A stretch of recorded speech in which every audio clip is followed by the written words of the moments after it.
Good morning, Andrew. Morning, Charles. Welcome to Druce's HQ. Great to be here. Good to see you again. Great to see you. So today we're talking about rights of light. Do you want to just introduce yourself to the audience? Yes. My name's Andrew Carter. I'm a barrister at 42 BR and I specialise in property and landlord and tenant law. I'm Charles Grossman, Senior Associate here at Druce's, specialising in all forms of property litigation, including landlord and tenant, real property, with a particular expertise in rights of light disputes, which takes us on to our case study for today, and Yes. a very interesting case involving light obstruction notices, which we worked on together. So just to give the audience a bit of background, a right of light is a form of easement, which is a property right where a neighbouring landowner benefits over someone else's land. Typically it would be a right of way, so a property owner can pass and repass over their neighbouring land, whereas in the right of light context, it is the light which passes over their neighbouring land through their window and into their property. And you can benefit from an easement either expressly through a written deed, such as a conveyance, or most commonly in the rights of light sphere through the law of prescription, which is effectively to benefit from the right uninterrupted and without permission for 20 years. But rights of light can cause a real headache for developers, can't they? But what can they do? Well, a developer can firstly prevent a right of light from arising by obstructing the light for a year. Now, generally you want to make sure that the right of light hadn't in fact crystallised by that point, so that's before the 20 years, so you get your 1 year of interruption before the 20-year period. Otherwise, if you have a physical obstruction that has been there for over a year, notwithstanding that you've got your 20 years of enjoyment, that starts the clock again for the purposes of the Prescription Act. So even if you've managed to get your easement, if you lose it for a year, you start again. So there's two options, right? So there's the physical obstruction and also the light obstruction notices, because Yes. the light obstruction notice is more common and more practical for developers, because if they're not ready to break grounds, erecting a physical obstruction, if they haven't got planning permission yet, etc., etc. Yeah. That's where we see most developers try and stop the clock, so to speak. So do you want to talk us through the process? Yeah, so the Rights of Light Act 1959 governs light obstruction notices, and effectively it's a notional obstruction that stops the light coming in. And as you say, it's useful for developers because rather than start work and run the risk that the right of light crystallises and the 20 years is enjoyed, it's a way of preventing the easement that doesn't actually cause any actual damage. But once the light obstruction notice has been there for a year, it gives the developer the freedom to then commence work, even if the right of light has crystallised by that 20 years of enjoyment. So the point here with light obstruction notices is they are effectively treated in law as the same as erecting a physical obstruction. That's right, yeah. So once the light obstruction notice is registered, the clock starts ticking, doesn't it? That's right. And the neighbouring landowner has 12 months to take action. Yeah. I think the key point here for both neighbouring landowners and developers is that if the developer gets in too late, as was the case in this case that we had worked on together, they were too late, it's not fatal. No. Because if the neighbouring landowner does nothing, then they lose the right. Yeah.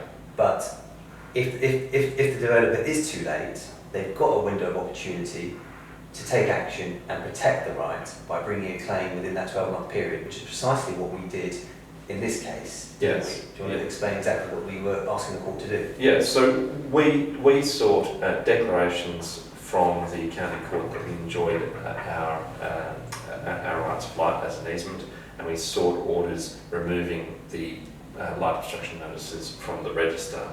An interesting quirk of physical obstructions versus light obstruction notices is that under the 1959 Act, you get your right 1 year earlier for light obstruction notices than you do for a physical obstruction.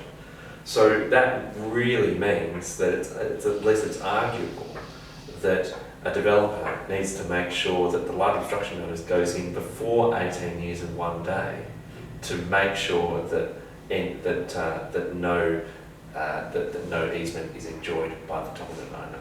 But as I say, it's a point of argument. And it's precisely why developers need to get specialist advice as early as possible. Because as we said, in this case, the developers were too late.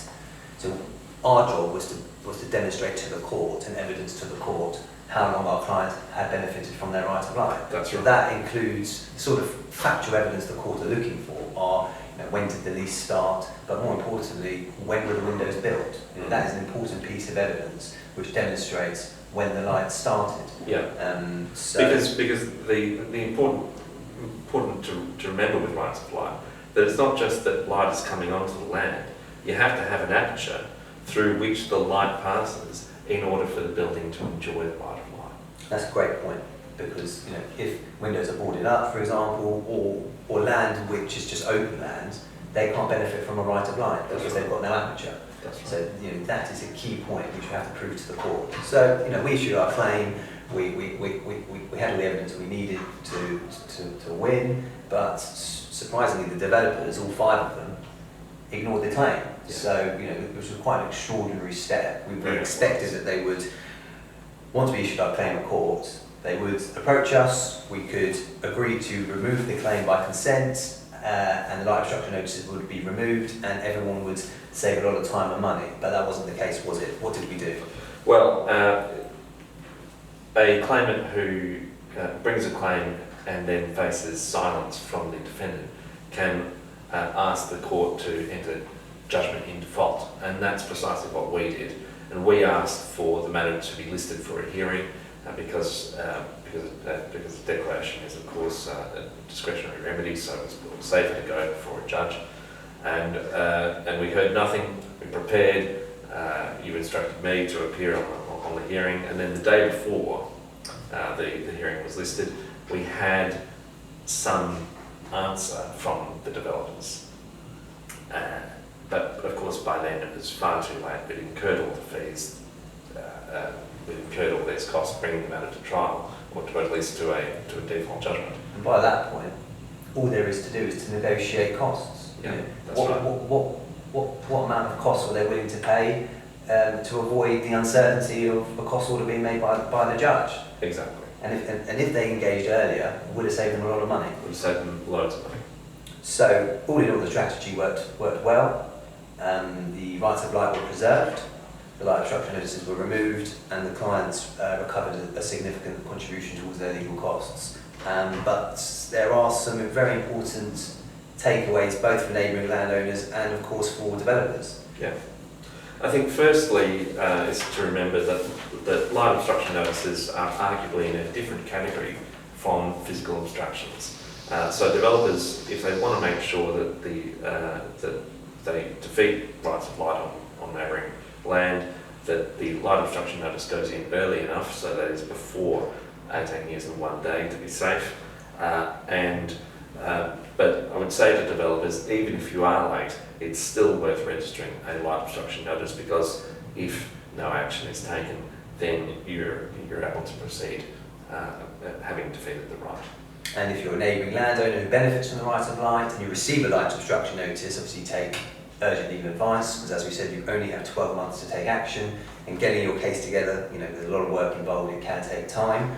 And then for the developers, get in touch with get specialist advice at a very early stage when you're thinking about commencing your development, both solicitors and surveyors, and bring your insurance broker into the conversation as well, because obviously a lot of developers have rights of light insurance and come up with the correct strategy and timing of light obstruction notices, if that is the correct way to go to maximise the prospect of an uninterrupted development. And then finally, I think, if you are a developer and you are on the end of a claim, like in this scenario, don't ignore it, engage with it, and minimise and mitigate any cost risk, because in this scenario, unfortunately, the developer end up with a big cost bill. So, but yeah, it's a very specialist area of the law. Get in touch with either of us if you want some specialist advice. We're always very happy to help. But Andrew, thank you very much for coming in today. It's always a delight to see you. Always great. Thanks very much, Charles. Take care.